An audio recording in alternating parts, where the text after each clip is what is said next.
तर डॉक्टर मारहाण प्रकरणामध्ये रमेश म्हात्रेंसह सर्वांचा जामीन मंजूर करण्यात आलाय। महाराष्ट्राबाहेर राहण्याचे रमेश म्हात्रेला कोर्टाने आदेश दिलेत। रमेश म्हात्रे आरोपपत्र दाखल होईपर्यंत गोव्यात राहणार आहे। जामीन झाल्यावर गोव्यातील नाझरी रिसॉर्टमध्ये मुक्काम असणार आहे। सर्व आरोपींना कोर्टाकडे पासपोर्ट जमा करण्याचे आदेश देण्यात आलेत। खटला पूर्ण होईपर्यंत सरकारी वकील न बदलण्याचेही कोर्टाचे आदेश आहेत।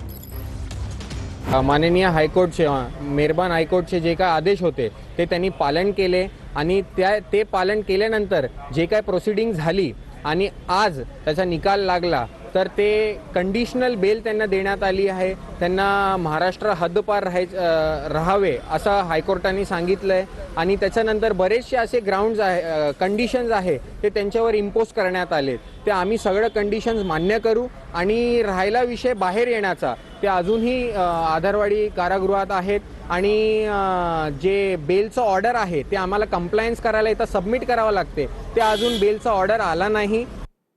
धनंजय मुंडेंनी मुख्यमंत्री देवेंद्र फडणवीसांची भेट घेतली आहे। सह्याद्री अतिथीगृहावर धनंजय मुंडेंनी फडणवीसांची भेट घेतली।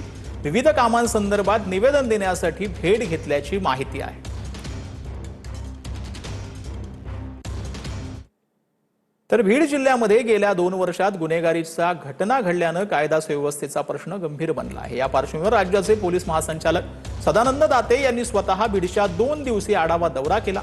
महासंचालकांनी भीड, परळी, आंबेजोगाईच्या संवेदनशील भागाची पाहणी करत वरिष्ठ अधिकाऱ्यांची तातडीची बैठक घेतली। प्रलंबित तपास, खून, खंडणी आणि महिला सुरक्षेच्या मुद्द्यावर कडक कारवाईचे निर्देश यावेळेला देण्यात आले।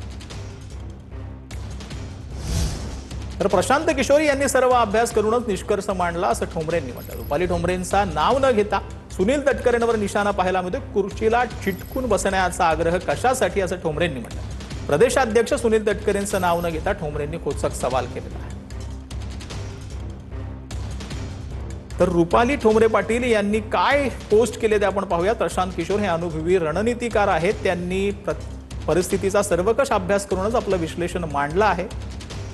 कोणत्याही पदाला कारमर्यादा असते, मग खुर्चीला एवढं चिटकून बसण्याचा हट्ट कशासाठी? दुसऱ्यांची हकालपट्टी करताना नियम आठवत होते, मग स्वतःवर तेच नियम लागू झाले की एवढी अस्वस्थता का? ज्यांनी दुसऱ्यांची हकालपट्टी केली त्यांनी कर्माच्या न्यायालाही आता सामोरं जाण्याची तयारी ठेवावी। सत्तापद, खुर्ची कायमची नसते, पण कर्माची फळं मिळतात असं रुपाली ठोंबरेंनी म्हटलेलं आहे।